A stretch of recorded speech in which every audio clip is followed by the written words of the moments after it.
Hi! இன்னைக்கு ஒரு சூப்பரான பிரேக்ஃபாஸ்ட் தான். பால் ஆப்பம் செய்யாம நார்மலா உளுந்து போட்ட ஆப்பத்துக்கு நேத்தே அரைச்சு வச்சுட்டேன். இதுக்கு வந்து பீஸ் கறி சூப்பரா இருக்கும். இப்பவே ரெசிபி சொல்றேன்.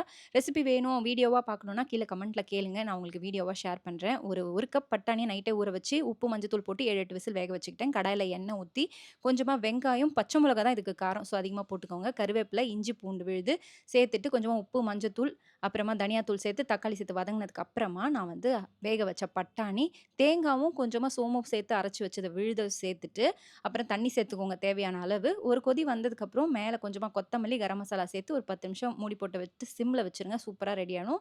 நான் இன்னொரு நாள் ரெசிபி ஷேர் பண்றேன். ஆத்யாக்கு ஸ்நாக் பாக்ஸ்க்கு டிஃபரெண்டா குடுக்கலாமே அப்படின்னு சொல்லிட்டு, இந்த ஜோவர் பஃப்ஸ் தான் வாங்கி ஆர்டர் பண்ணியிருந்தேன் Amazonல இருந்து. இது வந்து ஒண்ணும் இல்ல. நாட்டு சோளம் இருக்கும் இல்லையா? குட்டி குட்டியா வெள்ளையா இருக்கும்ல, அதுல வர பஃப். ஸோ அவ்வளோதான். உங்களுக்கு வேணும்னா கீழ கமெண்ட் பண்ணுங்க. உங்களுக்கு லிங்க்க வந்து டிஎம் பண்ணிடுறேன்.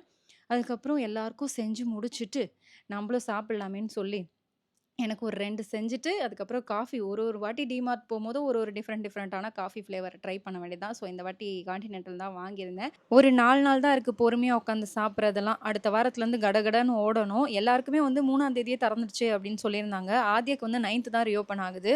ஸோ எனக்கு இன்னும் ஒரு 3 to 4 டேஸ் இருக்கு. ஸோ நிம்மதியா உட்காந்துருக்கேன். உங்க வீட்டு பசங்களுக்கு எத்தனாம் தேதி திறக்குது அப்படின்னு சொல்லி சொல்லுங்க. இல்ல ஆல்ரெடி போயிட்டு இருக்காங்களான்னு கமெண்ட்ல சொல்லுங்க. பை.